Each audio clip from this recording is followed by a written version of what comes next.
G'day, Chief. Welcome to the Inner Chief podcast. And this week we're talking all about career crossroads because, boy, oh boy, am I getting a lot of queries about this particular tricky topic. And it's coming in a whole range of ways. Some people have had enough. COVID or something has said to them, I need a tree change or a sea change or just a whole new career direction. They're just done.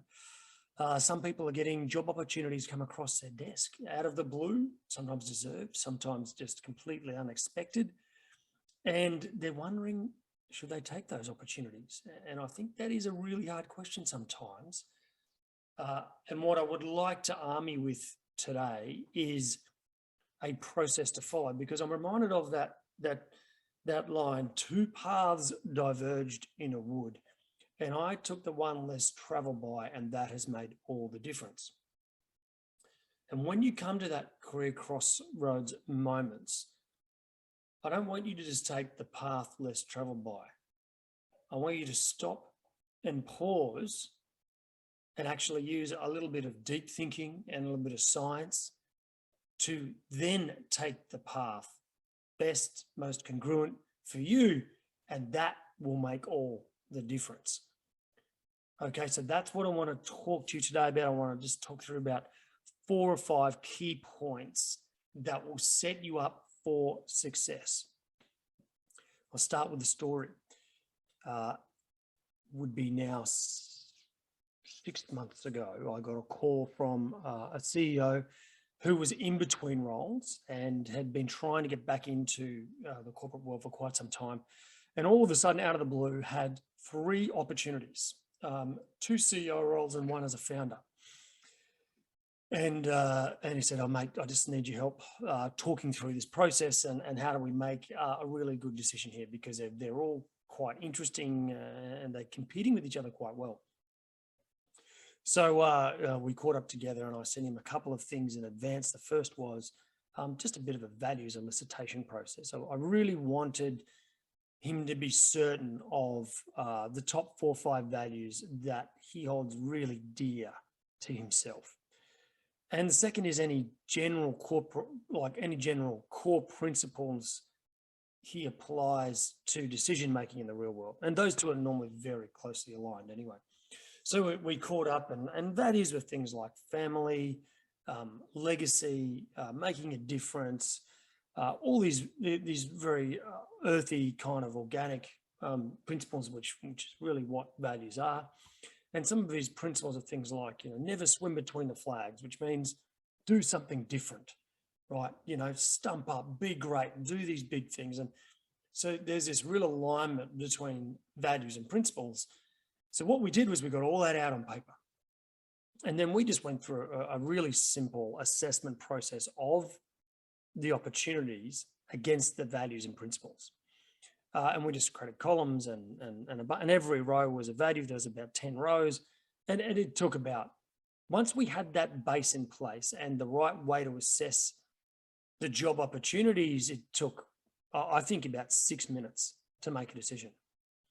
But prior to that, it had been days and days of back and forth. What do I do? Is the money enough? Is this enough? Is that enough? All that disappears when you take the right approach. So I want to talk about 2 things today. I want to talk about how do you assess an opportunity, but I also want to talk about career excellence, because the 2 are just massively interlinked. So in the crossroad moment of making a decision, it needs to be values-based. If you're sitting here thinking, oh, is that enough money? Or is the hours enough? Or is the size of the role or the job title enough? That's all good and well, but if it doesn't relate back to you nailing your values, and it doesn't make any sense, right? So we just to connect this to career excellence, in the initial book, which I've sort of got on the screen if you're watching on YouTube, the initial Chief Maker framework about career excellence. If you've not heard this, go back and listen to the other podcast about it, on the GREAT method, which stands for game plan, routines, entourage, assets, track record. It starts with game plan, Chief. What is your career game plan? And this, if we don't have your values in place, we don't have a bit of a vision for your life, and this is the next part of this crossroads moment, is values. Then what's the vision for you and your family 2, 5, 10 years from now? And if you haven't done that little piece of work about values, about what makes you unique, what makes you so special in who you are, and the dreams and the vision you've got, how can you possibly make an informed decision that is right for you? You come to that divergence in the wood. You need to be able to make an informed, wise decision, and you cannot do that without understanding your values and where you want to go in your life. So make that distinction. If you can just work out values and career vision, then please don't make a decision. Go back and do that first, and then come back, and I guarantee you the decision will be that much easier, because the pitfalls that come when you don't do it are everywhere. You end up making a decision purely based on money, or purely based on role title, or purely based on the company that you're going to work for, right? And sometimes you sacrifice the things that are most important, like the content of the role, the quality of the people you're going to be working for, how this will relate to the role that you want to get to from now. So too much short-termism. You've got to be thinking, where do I want to be 10 years from now in my career and my roles? And will this role get me one step closer? Otherwise, you're making short-term calls that don't make any sense, right? So just have that, and you don't have to be perfect and know exactly what the future holds, but you certainly need to have a good sense of the direction you want to go. So that's the assessing the crossroad moment. And I want to link that through to career excellence, because the other pitfall that tends to happen is thinking the grass will be greener on the other side. You go to a new company, everything will be different. But if you're not happy in your current role, you have to sort of understand why that is. And that's where I want to take you back to the game plan, the routines, the entourage, the assets, and the track record. We now know in the science of happiness and joy and thriving knows for certain that if you're in flow and thriving in your current job, you are absolutely loving it. The people that live with you thrive more, and so do you. Now, what drives people being good in their job? First of all, some interest and passion in the kind of work.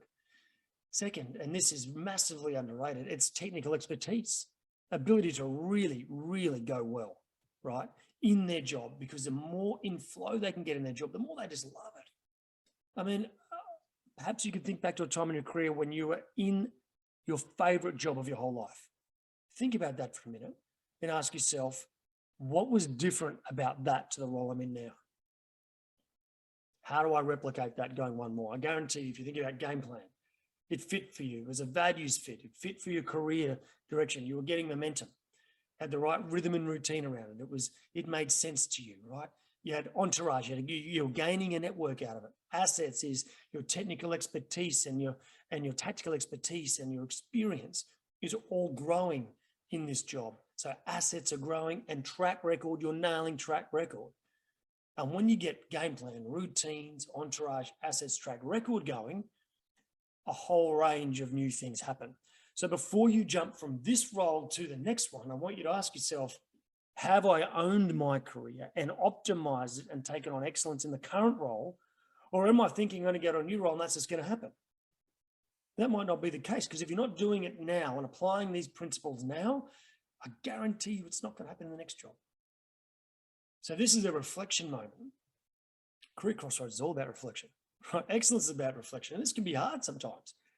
So reflect on your approach to excellence in your current role and ask yourself, what more could I own? What more could I be better at in these key factors, right? And then go and ask yourself and do a proper career crossroads review of the opportunities. And I said those values and principles. And if you can get those two or three things together, then you're going to be in really good shape. Okay, Chief, some resources. There is an online program in the Chief Maker Academy called Game Plan. It's been there for years. Every single person that has done it absolutely loves it and raves about it. We're not just blowing our own trumpet. It took me a long time to work through all that and develop really good content. So it's there if you want it. There's a whole playbook that goes with it. There's 15, 20 videos that really talk you through every aspect so you can get your career on track. If you want the short-term version, just get the Chief Maker book. It's really for what you're talking about here, a $10, $15 investment to make a big shift in your career. You're potentially bringing forward promotions and better jobs. it's a no-brainer. Pick it up. And I think on Kindle, it's only a few dollars. So, Chief, make a little investment in yourself, or go back and listen to the episode on the GREAT method, because I know this will make a difference for you in the long term. If you've got any questions, Chief, you know my email. It's greg@chiefmaker.com.au. Our website's chiefmaker.com. And there's so much stuff there for you, Chief. If you're unsure, the resources are there, and 99% of them are 100% free. So go and check it out, Chief. And I really hope this provides some level of process for you in understanding how to go about a career crossroads. Until next time, Chief, as always, remember to stay epic.